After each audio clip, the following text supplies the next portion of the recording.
नमस्कार साथियों, स्वागत है आपका अपने YouTube परिवार जीके विद एसआर सर में। साथियों, हम भारतीय संविधान की प्रस्तावना का अध्ययन कर रहे थे और भारतीय संविधान की प्रस्तावना में हमने प्रस्तावना की व्याख्या पढ़नी शुरू कर दी थी दोस्तों। और प्रस्तावना की व्याख्या में हमने पहले शब्द संप्रभुता को समझा था कि संप्रभुता क्या होती है, संप्रभुता किसमें निहित होती है, भारतीय जनता में कितना सत्ता का स्रोत है, भारतीय सत्ता में ही वास्तविक शक्तियां निहित है, मतलब भारत में संप्रभुता जनता में ही निहित होती है। इसके बारे में हमने बात करी थी दोस्तों। और उसके बाद में आज हम बात करेंगे दोस्तों समाजवाद के बारे में।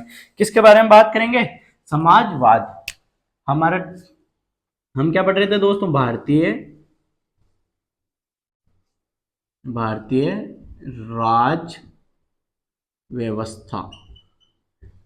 भारतीय राज व्यवस्था में हमारा टॉपिक चल रहा था दोस्तों प्रस्तावना की व्याख्या। प्रस्तावना की व्याख्या। प्रस्तावना की व्याख्या में आज हम पढ़ेंगे दोस्तों समाजवाद के बारे में। किसके बारे में? कि भाई समाजवाद किसे कहते हैं।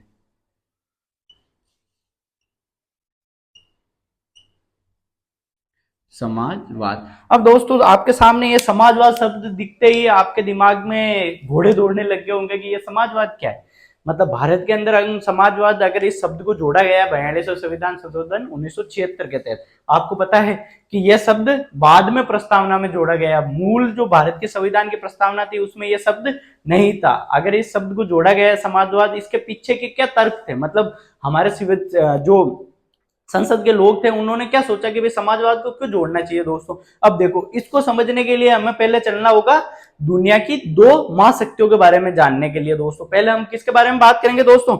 एक तो साम्यवाद। अब देखो, हम तीन टर्म्स के ऊपर बात करेंगे दोस्तों। एक तो हो गया समाजवाद, एक साम्यवाद और एक पूंजीवाद। देखो, सबसे पहला आया दोस्तों साम्यवाद। साम्यवाद, उसके बाद में आया पूंजीवाद। पूंजीवाद और उसके बाद में साम्यवाद। साम्यवाद। अब देखो दोस्तों, ये साम्यवाद क्या है? देखो, साम्यवाद आपको पता है एक तो पूर्णतः साम्यवाद जिसके अंदर सारी चीजों का नियंत्रण किनके पास में हो? सरकार के पास में। मतलब अगर हम बात करें कि भाई किसी चीज के ऊपर सारा जिनके पास में सत्ता का स्रोत हो वो कौन हो? देखो, गरीब मजदूरों के पास में, मजदूर, इनके पास में क्या हो दोस्तों? जितने भी राज्य के भौतिक संसाधन है, कितने राज्य के भौतिक संसाधन, भौतिक संसाधन। अब ऐसा तो है नहीं कि भाई संसाधन कि भाई जितने भी गरीब मजदूर है उनका सबका उनके ऊपर हक हो गया। अब देखो दोस्तों क्या होता है कि ये जितने भी गरीब मजदूर है ना दोस्तों, इनमें से एक क्या निकलता है? नेता निकलता है। मतलब उनको भी गरीबों द्वारा चुना जाता है। कैसे?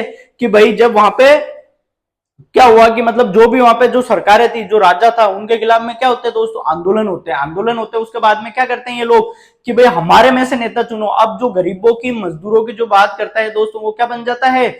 वहां का शासक बन जाता है। शासक कैसे? कि भाई वहां की मुख्य जो जितने भी सरकारी संसाधन है उस पे उसका नियंत्रण हो जाता है। और जो साम्यवाद है दोस्तों किसको जन्म देता है? तानाशाही को। किसको जन्म देता है? तानाशाही को।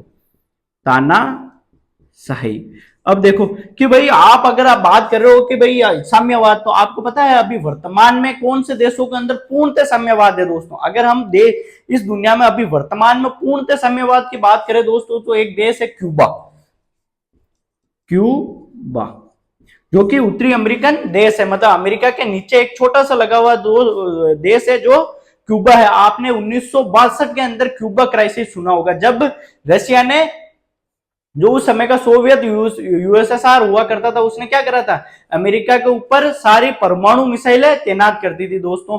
उस समय के ये क्यूबा साम्यवाद का बेहतरीन उदाहरण है। मतलब यहां पर देखो दोस्तों, सरकारी मतलब सारी चीजें, हॉस्पिटल से लेके हॉस्पिटल, स्कूल, मतलब आपको इस देश के अंदर, क्यूबा के अंदर ऐसी कोई भी जगह नहीं मिलेगी जिसके ऊपर सरकार का नियंत्रण नहीं हो। क्यूबा के अंदर एक फिदेल कास्ट्रो नाम का एक साम्यवाद का प्रवर्तक था दोस्तों, जिसने क्यूबा के अंदर क्या करा था? साम्यवाद को जन्म दिया था। किसने? फिदेल कास्ट्रो ने। वो क्यूबा के अंदर साम्यवाद का जन्मदाता था। उसके बाद में अगर हम बात करेंगे भाई और कौन से देश के अंदर है, और देख लो दोस्तों, वेनेजुएला, वेनेजुएला, वेनेजुएला। और हम बात करें तो नॉर्थ कोरिया, नॉर्थ कोरिया। ये कौन से देश है दोस्तों जहां पर साम्यवाद बहुत ज्यादा चरम सीमा पे। जब यूएसएसआर हुआ करता था दोस्तों, उस समय साम्यवाद यूएसएसआर में ही था, लेकिन वर्तमान में जो यूएसएसआर का प्रतिनिधि कौन है, रसिया। वहां पे हम पूर्णतः साम्यवाद को क्या नहीं मान सकते दोस्तों, वहां पे पूर्णतः साम्यवाद नहीं है, क्योंकि आपने सुना होगा अभी रशिया यूक्रेन वॉर के टाइम पे कि वहां पे प्राइवेट सेना तक होती है दोस्तों। अब देखो कि भाई साम्यवाद और पूंजीवाद में क्या अंतर है। अब देखो कि अगर आप साम्यवाद हैं तो आपके पास में आप जो भौतिक संसाधन है राज्य के, उसके ऊपर आप एकाधिकार नहीं कर सकते, मतलब किसी भी एक व्यक्ति का वहां पे अधिकार नहीं हो सकता। अगर एक व्यक्ति का अधिकार नहीं हो सकता तो सर्वहारा वर्ग का शासन होगा, मतलब जो गरीब मजदूर जो उनकी बात करेगा, उनमें से जो नेता निकलेगा वो साम्यवाद में इन लोगों के ऊपर क्या करेगा, शासन करेगा। और वो उसके बाद में वो लोग क्या करता है, जब एक बार वो शासन प्राप्त कर लेता है तो फिर साम्यवाद में वो किस ओर बढ़ जाता है दोस्तों, तानाशाही की ओर बढ़ जाता है। क्योंकि जो सारे संसाधनों के ऊपर सरकारी नियंत्रण कर लेता है तो फिर वो उसके बाद में उसे छोड़ना नहीं चाहता है दोस्तों। मतलब साम्यवाद किसको जन्म देता है, तानाशाही को जन्म देता है। जैसे आपने सुना होगा बेलारूस का लुकाशेंको, क्यूबा के अंदर फिदेल कास्ट्रो, और ये वेनेजुएला का नाम याद नहीं आ रहा दोस्तों, और ये नॉर्थ कोरिया का किम जोंग उन। ये देखो ये तानाशाही ही है, क्योंकि जो किम जोंग उन है नॉर्थ कोरिया का, उसके जो दादा थे ना, दादा परदादा, वो साम्यवाद के जन्मदाता थे। उसके बाद में ये वंशानुगत चला आ रहा। अब देखो पूंजीवाद की बात करें दोस्तों, तो पूंजीवाद में क्या है कि अगर आपके पास में टैलेंट है, मतलब कि आपके पास में बहुत ज्यादा टैलेंट है, तो आप है ना, मतलब चाहे जितना धन कमा सकते हो, आप भौतिक संसाधनों का पूर्णतः उपयोग कर सकते हो। आपको पता है कि जो दुनिया के अंदर ज्यादा बुद्धिमान लोग हैं वो क्या करते हैं दोस्तों, जो बुद्धिमान लोग हैं वो पैसा कमाए जाते हैं और उसके बाद में वो कुछ हिस्सा सरकार को देते रहते हैं टैक्स के रूप में।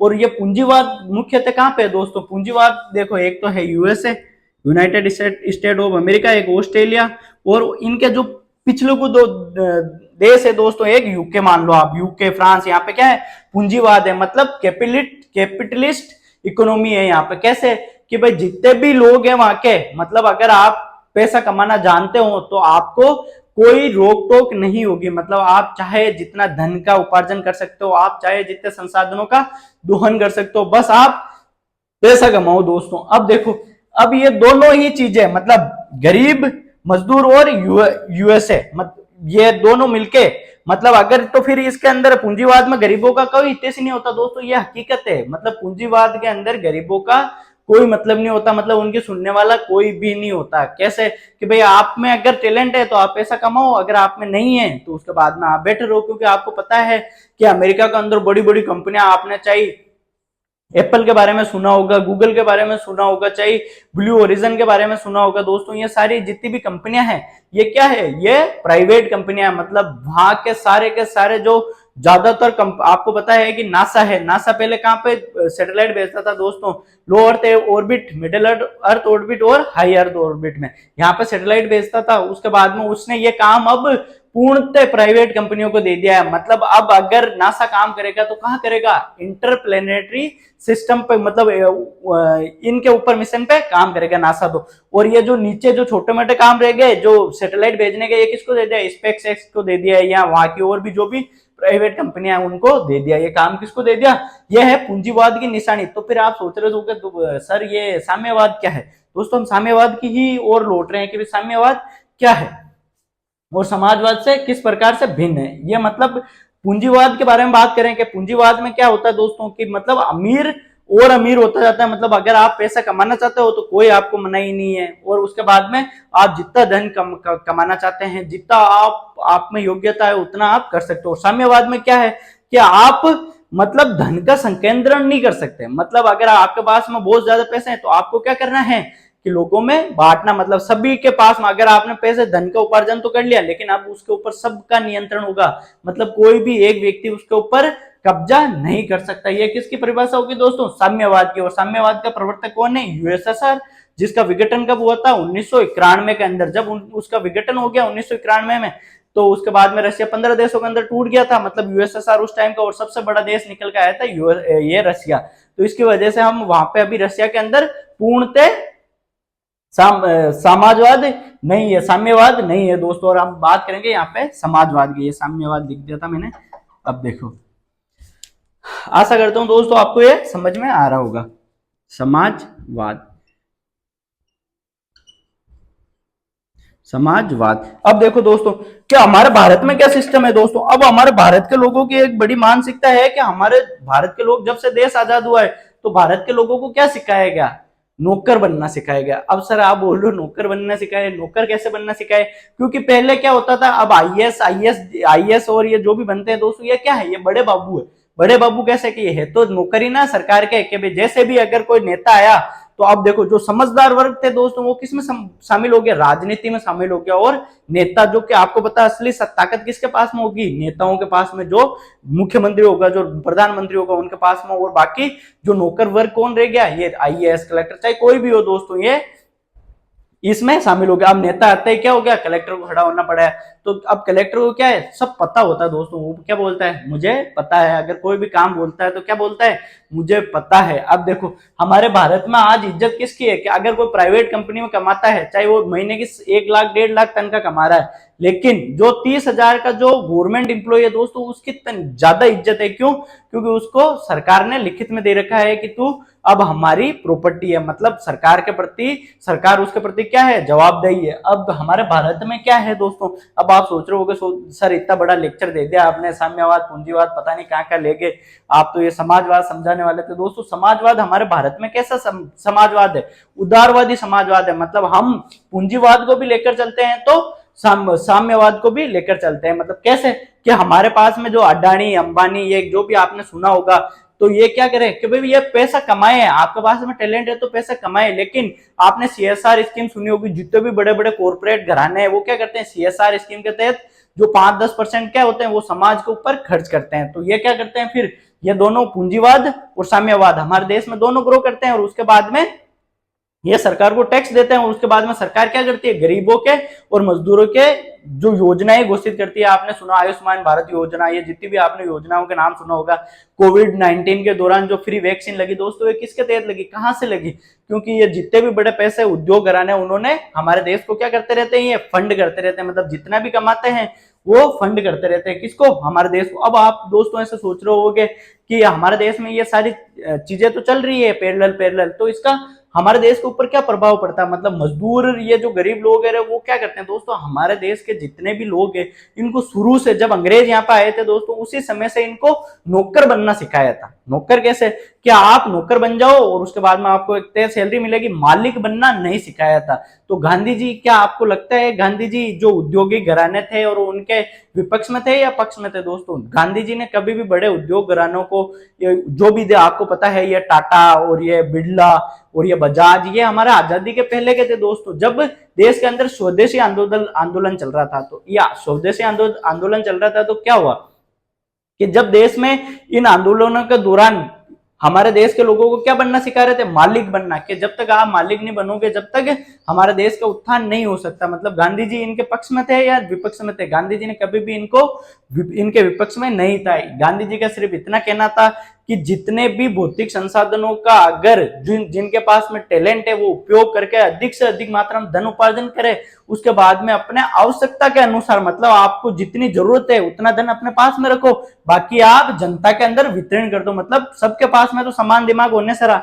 यह चीज तो गांधी जी को भी पता थी ना कि भाई एक इंसान अगर आगे बढ़ रहा है तो वो ही, उसके अंदर ज्यादा दिमाग है तो आगे बढ़ रहा है, जिसके पास में कम है उसका कौन ख्याल रखेगा। तो उन्होंने बोला उनका ख्याल वो रखेंगे जिन्होंने अधिक मात्रा में धन का उपार्जन करा है। अब जिसने अधिक मात्रा में धन का उपार्जन करा है तो उसको अनिवार्य रूप से क्या करना है, टैक्स देना है, गरीब मजदूरों का ख्याल रखना है। और उसके बाद में वो सरकार उनके माध्यम से क्या चलाती है, योजना, आपने मनरेगा सुना होगा, ये 100 दिन का रोजगार, ये क्या है दोस्तों, ये लोगों को नौकरी देने का पैसा है। अगर आपने 100 दिन के रोजगार की गारंटी दी है सरकार ने, तो ये क्या है, नौकरी है।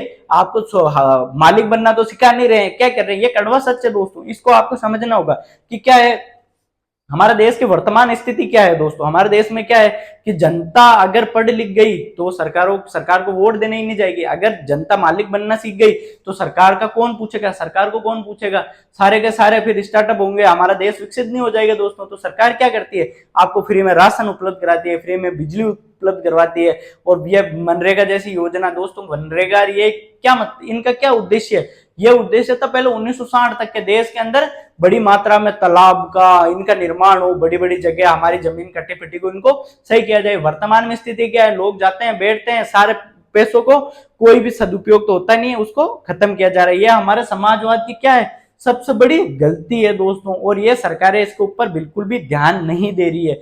क्योंकि अगर सरकारें ध्यान देगी तो उसके बाद में अगर देश के लोग गरीब मजदूर अनपढ़ अगर ये पढ़ लिख कर अच्छे व्यक्ति बन गए तो फिर इनका शासन खतरे में आ जाएगा दोस्तों। फिर इनको इन चीज पे वोट मांगने का कोई अधिकार नहीं होगा। उसके बाद में अगर जब जनता पड़ जाएगी तो वो फिर डेवलपमेंट पे बात करेगी, बेरोजगारी के ऊपर बात करेगी, विकास के ऊपर बात करेगी। उनको कौन जानेगा दोस्तों, उसके बारे में कौन बात करेगा, ये इसका कोई औचित्य नहीं रह जाएगा। किनका, सरकार का। तो सरकार क्या आपको देती है, मुफ्त की रेवड़ियां बांटती है दोस्तों। अब समाजवाद में देखो दो चीज होगी कि हमारा पूंजीवाद हमारे देश के अंदर देखो 1991 में क्या आया था, हमारे देश के अंदर एलपीजी रिफॉर्म्स अपनाए थे दोस्तों। एलपीजी रिफॉर्म्स की क्या है, ये क्यों लिक्विड पेट्रोलियम गैस नहीं है दोस्तों, ये लिबरलाइजेशन, प्राइवेटाइजेशन और ग्लोबलाइजेशन, मतलब उदारीकरण, और प्राइवेट मतलब निजीकरण, और वैश्वीकरण, ये तीनों शब्द हमारे देश में करे गए। इनका मतलब क्या है दोस्तों, मतलब जितने भी जो पहले आपको पता है वो लाल फीताशाही चलती थी, मतलब अगर आपको किसी भी चीज का लाइसेंस प्राप्त करना है तो बहुत ज्यादा चक्कर काटने पड़ते थे सरकारी दफ्तरों के, बाबूशाही, आपने बाबुओं के बारे में उस समय की बहुत ज्यादा भ्रष्टाचार होता था, आपने सुना होगा उस समय के दौर में। तो क्या करा सरकार ने, लाइसेंस राज को क्या करा दोस्तों, खत्म करा। लाइसेंस राज को खत्म करके हमारे देश में इनको क्या करा, उदारीकरण करा, मतलब जो नियम मजबूत थे उनको क्या करा, ढीला करा, और उसके बाद में उनको एक ही सीधा ऑनलाइन आवेदन के माध्यम से ही उनको सीधी की फैक्ट्रियां लगाने की, ये सारी चीजें करने की आजादी दे दी, जिसके माध्यम से क्या हो सके दोस्तों, देश ग्रो कर सके। आपने गेल भेल ये सब सुना होगा, इनमें क्या कुछ कुछ हिस्सा सरकार ने बेचना शुरू कर दिया। आपने अभी रेलवे का सुना होगा कि रेलवे को प्राइवेट किया जा रहा है, प्राइवेटाइजेशन किया जा रहा है। ये किसके माध्यम से किया जा रहा है दोस्तों, इन्हीं एलपीजी रिफॉर्म्स के माध्यम से किया जा रहा है। ये कब आया था, 1991 में आया था दोस्तों। उस समय कौन थे देश के जो वित्त मंत्री वो थे, वो मनमोहन सिंह, जो कि उसके बाद में हमारे देश के प्रधानमंत्री भी बने थे दोस्तों। हम समाजवाद समझ में आ गया दोस्तों, जो पूंजीवाद और साम्यवाद को दोनों बराबर रूप से लेके चले, मतलब गरीब और मजदूरों का ध्यान कौन रखेगी दोस्तों, सरकार रखेगी, और बाकी पूंजीवादी लोग जो भी अगर जिनके पास में बहुत अच्छा मस्तिष्क है, जो धन कमा सकते हैं, जो जिनके पास में अपना टैलेंट है, वो अपना टैलेंट दिखाकर पैसे कमाए दोस्तों। अब हम समाजवाद के बारे में कुछ लिखते हैं थोड़ा बहुत, उसके बाद में हम समाजवाद को समाप्त करते हैं दोस्तों। आशा करता हूं आपको समझ में आया होगा।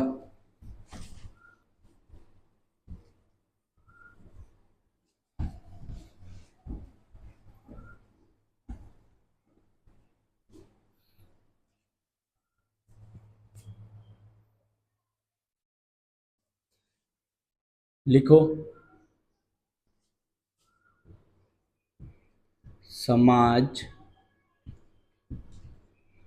समाजवाद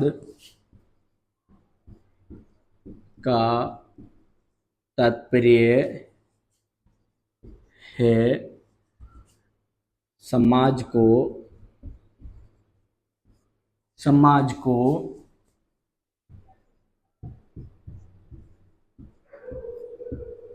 वरीयता देना तथा समुदाय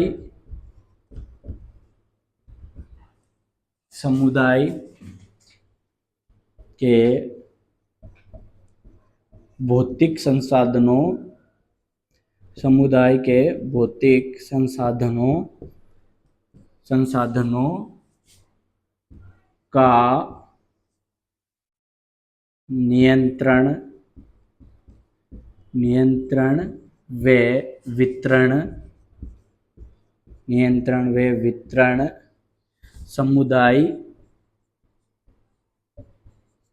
समुदाय के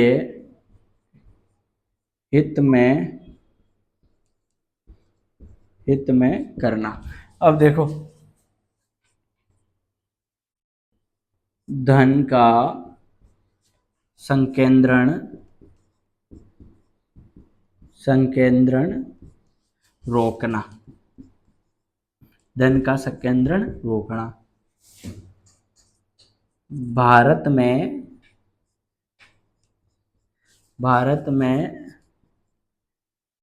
समाजवाद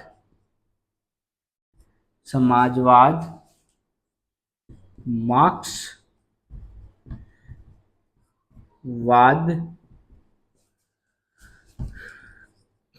के करीब न होकर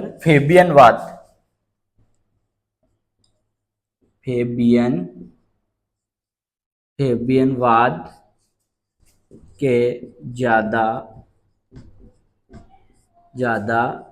नजदीक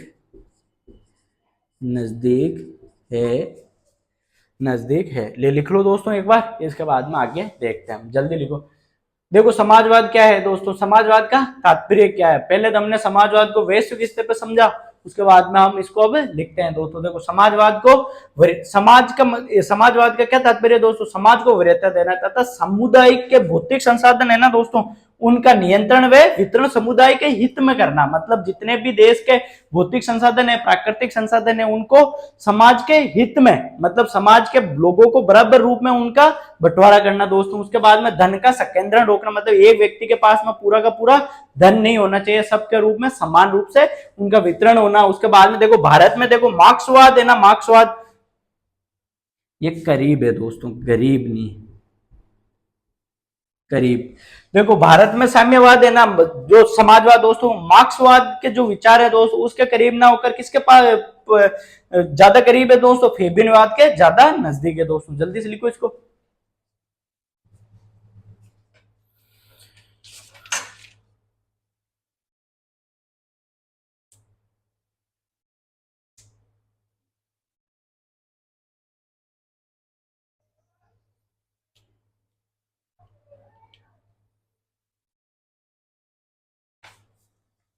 लिखो जल्दी से, लिख लिया होगा दोस्तों अब तो।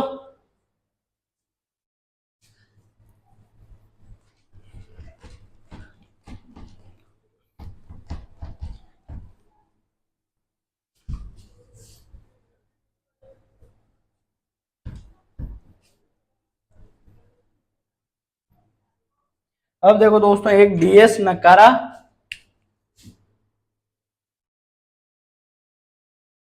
डीएस नकारा बनाम भारत संघ। ये केस गया दोस्तों सुप्रीम कोर्ट के पास में कि भारत के अंदर साम्यवाद विचारधारा कौन सी है? फेबियनवाद है या मार्क्सवाद है या गांधीवाद की विचारधारा है दोस्तों? किसके अंदर? भारत के अंदर। तो सुप्रीम कोर्ट ने क्या फैसला दिया दोस्तों? वो देखो, सर्वोच्च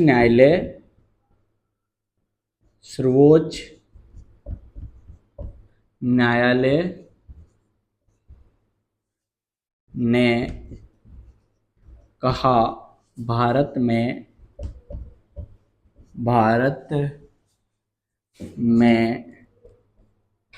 समाजवाद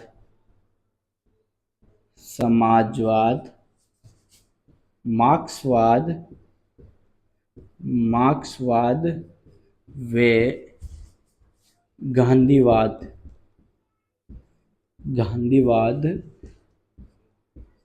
का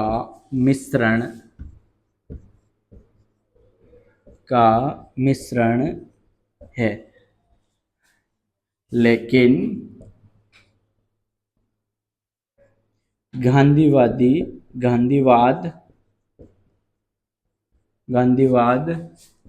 के ज्यादा नजदीक है। लिखो दोस्तों, ये किसने फैसला दिया दोस्तों? सुप्रीम कोर्ट ने दिया। क्या फैसला दिया? डीएस नकारा बनाम भारत संघ में के सर्वोच्च न्यायालय ने कहा कि भारत में समाजवाद है दोस्तों किसका मिश्रण है? मार्क्सवाद व गांधीवाद का मिश्रण है, लेकिन ये गांधीवाद के ज्यादा नजदीक है दोस्तों। जल्दी से लिखो।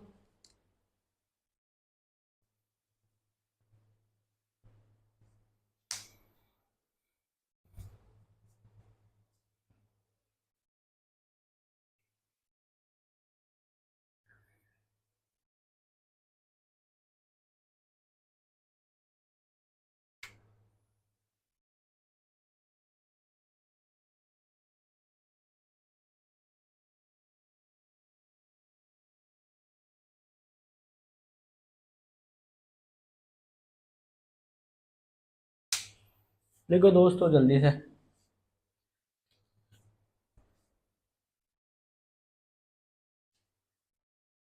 लिख लिया? अब देखो आगे।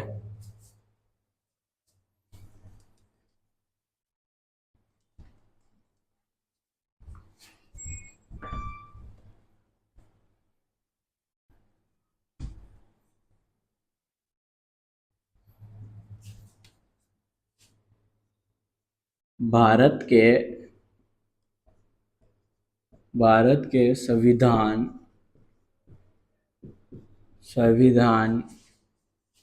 के भाग चार। भाग चार में क्या है दोस्तों? नीति निर्देशक तत्व। नीति निर्देशक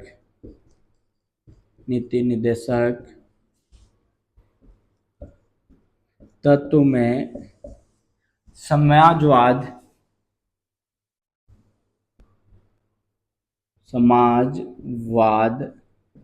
के अनेक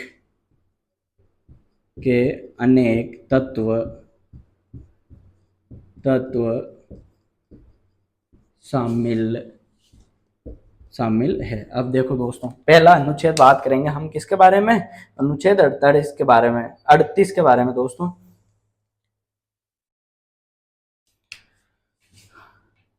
अनुच्छेद 38, इसमें किसको निर्देश दिए गए हैं दोस्तों? राज्य को निर्देश दिए गए हैं। राज्य को निर्देश। अब निर्देश क्या है दोस्तों? निर्देश राज्य प्रतिष्ठा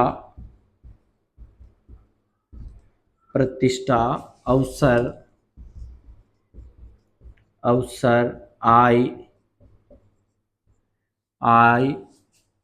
और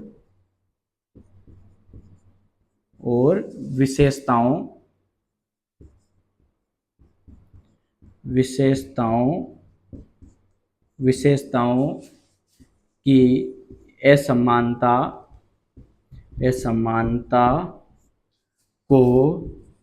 असमानता को दूर करेगा।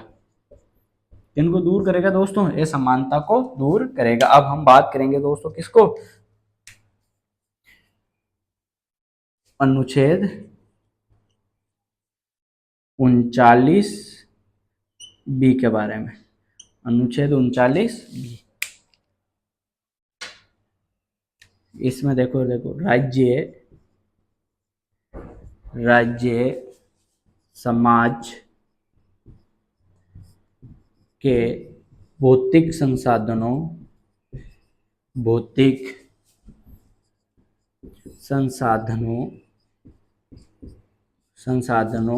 का वितरण समुदाय के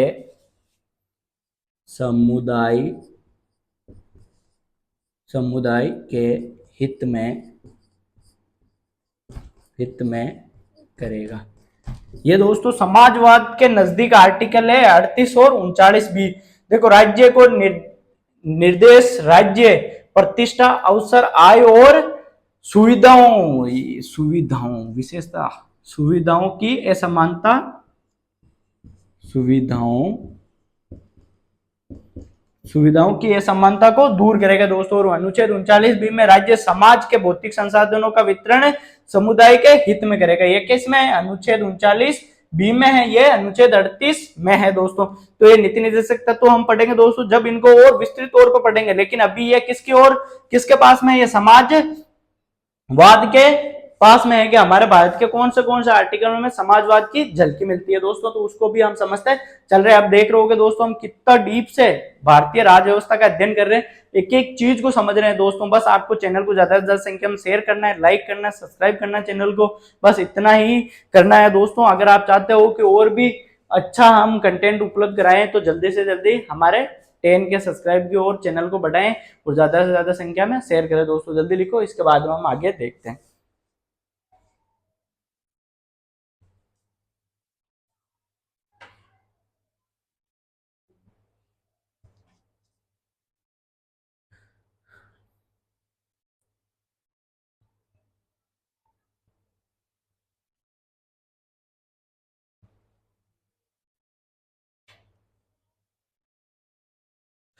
लिख ले दोस्तों, जल्दी लिखो, एक बार वापिस देख लो दोस्तों। अनुच्छेद 38 में राज्य को निर्देश दिए गए हैं कि राज्य प्रतिष्ठा, अवसर, आय और सुविधाओं की असमानता को क्या करेगा, दूर करेगा दोस्तों। और 39 बी में क्या लिखा हुआ, राज्य समाज के भौतिक संसाधनों का वितरण समुदाय के हित में करेगा दोस्तों। जल्दी लिखो,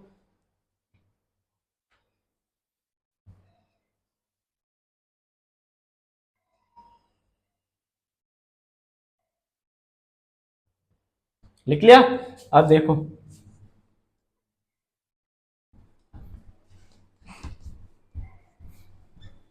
इसमें ही एक अनुच्छेद और है दोस्तों, 39C।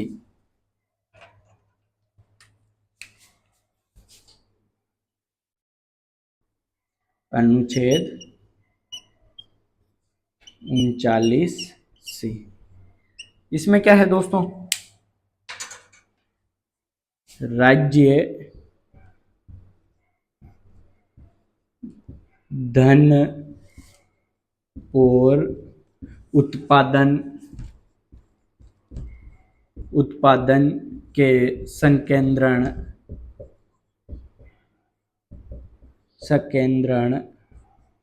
को रोकेगा। ये किस में लिखा हुआ है दोस्तों, यह अनुच्छेद 39C में। मतलब राज्य अगर किसी के पास, कोई भी व्यक्ति अगर ज्यादा धन का उपार्जन कर रहा है और उत्पादन के संकेंद्र मतलब किसी को स्टोर करके रख रहा है, तो उसको क्या करेगा, रोकेगा दोस्तों। कौन, राज्य रोकेगा दोस्तों। ये किस में लिखा हुआ, अनुच्छेद 39C में लिखा हुआ है। अब देखो, 42वें संविधान संशोधन 1976 के माध्यम से समाजवाद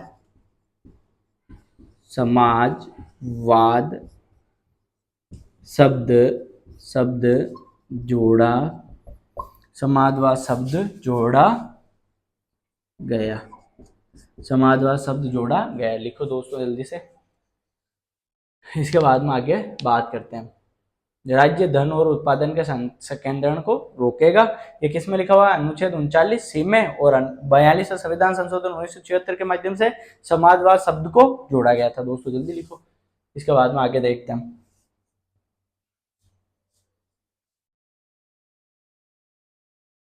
और ये लागू कब हुआ था दोस्तों, ये भी लिख ही लो आप, 3 जून 1977 को लागू, 3 जून 1977 को लागू हुआ था। जल्दी लिखो,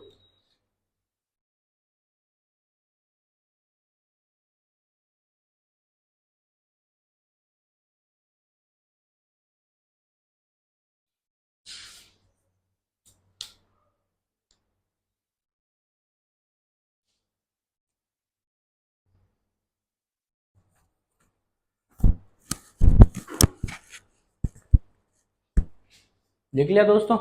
अब देखो,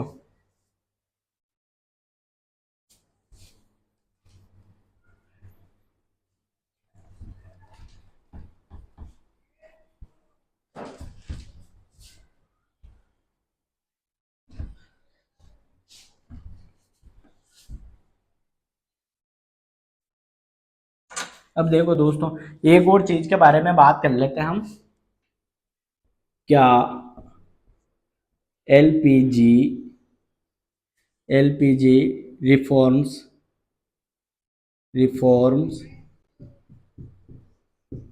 रिफॉर्म्स अपनाने अपनाने से साम्यवाद साम्यवाद का ह्रास हुआ। अब देखो दोस्तों, क्या एलपीजी रिफॉर्म्स हमने देश में 1991 में अपनाए थे, उससे साम्यवाद या हमारे समाजवाद का ह्रास हुआ क्या? मतलब गरीब मजदूरों को उनका शोषण हुआ क्या? जो पीड़ित शोषित वर्ग कौन है? गरीब मजदूर है, उनका शोषण हुआ क्या दोस्तों? नहीं। इसका आंसर हम क्या देंगे? नहीं। क्योंकि क्योंकि क्योंकि सरकार विभिन्न विभिन्न योजनाओं के माध्यम से भारत के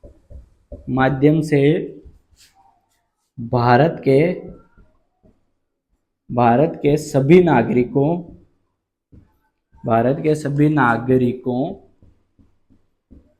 नागरिकों को सुविधाएं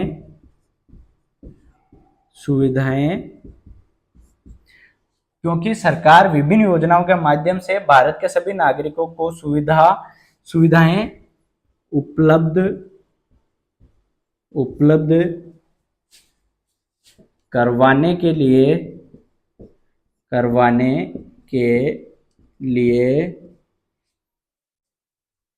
बड़े बड़े उद्योग घरानों से टैक्स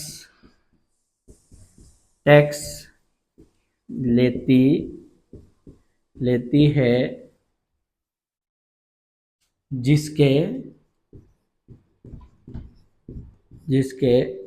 माध्यम से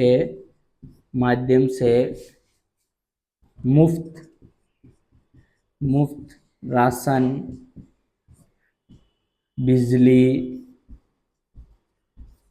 बिजली, मनरेगा, आयुष्मान योजना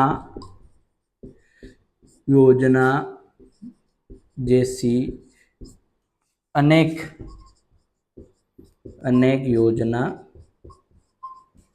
योजना चलाती है। देखो दोस्तों, इसके बाद में हम पंथ निरपेक्ष के बारे में बात करेंगे दोस्तों, और पंथ निरपेक्ष कल की क्लास में डिस्कस करेंगे दोस्तों हम। आज हमारा समाजवाद समाप्त हुआ है, ऐसे करके हम कल की क्लास थोड़ी लंबी लेंगे दोस्तों पॉलिटी की, जिसके अंदर पूरी प्रस्तावना को समाप्त करके फिर मौलिक अधिकार की ओर हम अग्रसर हो जाएंगे दोस्तों। क्योंकि प्रस्तावना, अगर आप प्रस्तावना को अच्छे से नहीं अगर प्रस्तावना को समझ ली तो दोस्तों पीछे भारत के संविधान में बचा ही क्या है दोस्तों। अगर एक T20 मैच में, आपको पता है, अगर एक T20 मैच में सामने की टीम को टारगेट मिला है 120 रन का, और ओपनिंग जोड़ी ही 110 रन बनाकर चली जाए, तो पीछे वालों के लिए बचता ही क्या है। जैसे हमारी प्रस्तावना हमने इंडियन पॉलिटी में अच्छे से पढ़ ली, तो पीछे बचेगा भी कुछ नहीं दोस्तों। जल्दी से लिख लो इसको, उसके बाद में हम बात करते हैं दोस्तों,